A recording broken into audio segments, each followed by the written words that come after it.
Hi, I'm Sharon Bill. Welcome to my Theory Tuition series where we're working together step by step through each of the ABRSM theory grades. There are lots of resources available to help you on my website.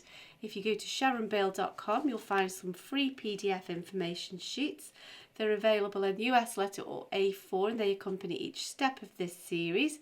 There's also a page with links to all of my YouTube video tutorials, and you can also access information about the books that I have available. I've written How to Take Your ABRSM Music Theory exam. It's full of tips and techniques on how to best prepare for your exam and also how to best make use of the time when you're in the exam room. So if you go to sharonbill.com, you'll find it all there. If you can give me a like, that'd be really great. And subscribe to my channel to keep updated. There's lots more in store. And now we're going to continue with the subject of transposition, which I've referred to as section D. So if you turn in your PDF document to section D, we're just going to be referring to this top little bit here in this particular exercise before we move on to the later topics. And if you turn with me to page 16 in your Music Theory and Practice workbook, we're going to have a go at exercise 4. So there's nothing particularly new in this section in relation to exercises 1, 2 and 3. So it's just a matter of keeping your eyes peeled and making sure that you don't jump too many octaves. And so we'll work through this together. If you want to just go ahead and try it yourself, if you feel like you've got the hang of this now, by all means do so, or you can perhaps try one with me and then pause and re-access into the video when you're ready to double check this. It's always best to have a go on your own. We're always working in pencil, so it doesn't matter if you make a mistake. You can always just rub it out and try again. It's always better to learn by your mistakes. And so just while we're warming up to this, I'm just going to map out the bar lines in advance. Quite big bars here. And then we're ready to get thinking. And so the question asks us to write this passage an octave higher in the treble clef and an octave lower in the bass clef.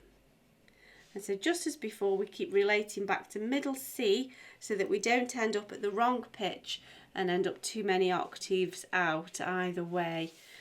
And so at the moment in tenor clef, this is middle C and this is the B below middle C.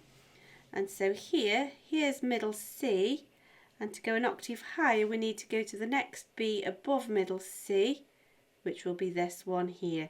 And so that's our starting point, and really that's all the hard thinking done. Let's just get our key signature in place. You could do that first, really. Just take things a step at a time. Doesn't really matter which order the steps go in. And then the time signature, and we're ready to go. So we've worked out that we're on the B below middle C here, so we need to be the B above middle C here. And so just turn that off. I thought I'd done that. Do excuse my computer bonging. And so let's carry on. Same note repeated, and then up a step, and now down a 1, 3, 4th, 1, 3, 4th, down, oh, try again, down another step, and then back up to the pitch we were just on, 1, 3, 5 higher, there we go. And if you notice here, this is middle C, and to be an octave higher we need to be the octave above that, the C above that, and that's correct. And so we know we're in the right pitch here. So let's carry on. Next door note, up a step, down 5th, 1, 3, 5, down a step next door, back up to the note we've just come from, but sharpen it this time, and that's a 1, 3, 5, 6, 1, 3, 5, 6, so that's correct. Next door note, up a step, back down but natural sign now.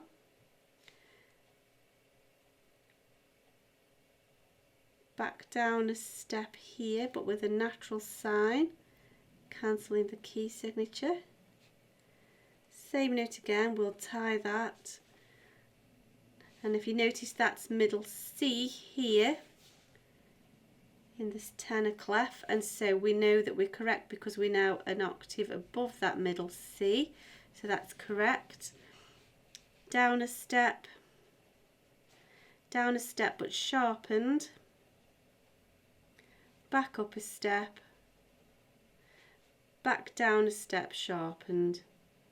There we go. So that's the hard thinking done. So now we've just got to add some, let's get rid of that little mark, that was our middle C reference point. So now we need some stems going on. I think I'll use a ruler for this. So that's the hard thinking done. However, you can just keep double checking things. And if you notice, just visually, because we've changed clef and octave, it now looks like everything's a step down. So you can use that visual reference just to help you double check as you go along.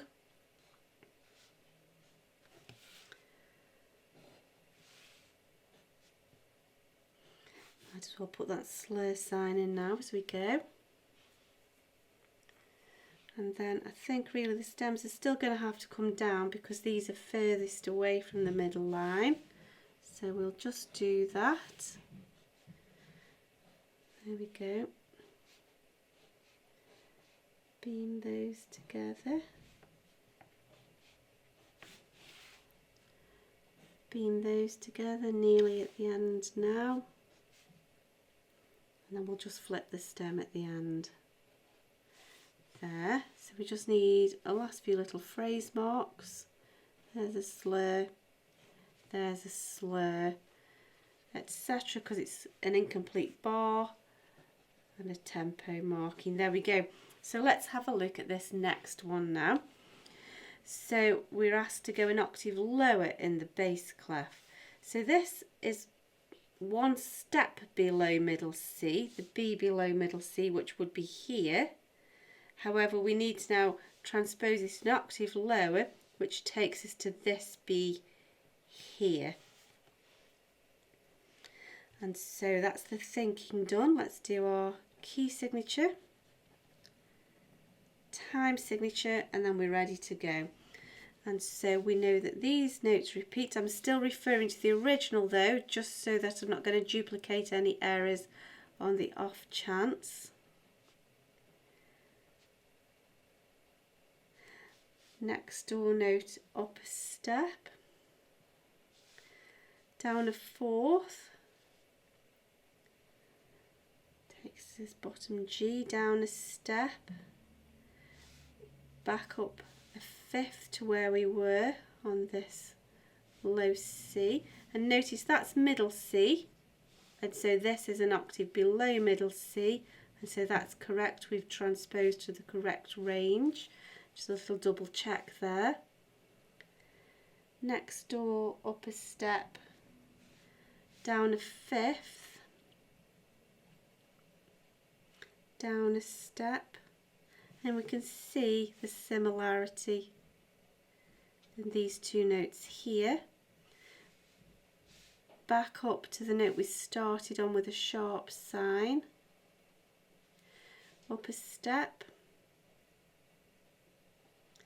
next door note down but with a natural sign, next door note down with a natural sign, repeat that note, down a step sharpened, back up a step, and then down a step we go with a sharp sign, and that's all the thinking done. So just some extra details now. That's the thinking done, so we'll just beam those and put the stems in place.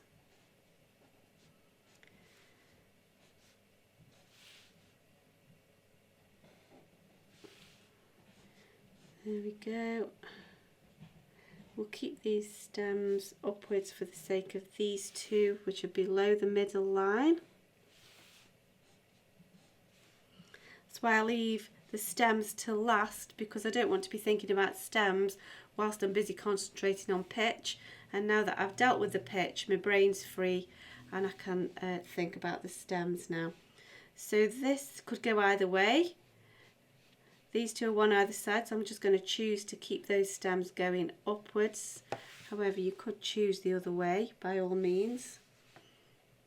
It's kind of an open vote, that one is. But I'm going to keep them upwards because then it's a nice, easier tie for this next set where the stems really are pointing upwards as a matter of course. And then the final note. So we've just got a little bit of slur marks, and then we're done once the tempo direction's in. There we go. And so that completes exercise 4. I do hope that you're finding this beneficial. I hope that you're enjoying working through this as much as I am working with you. And if you can give me a like, that'd be really great. And please subscribe to my channel to keep updated. There's loads more to come.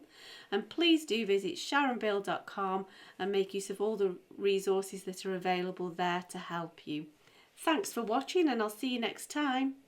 Bye.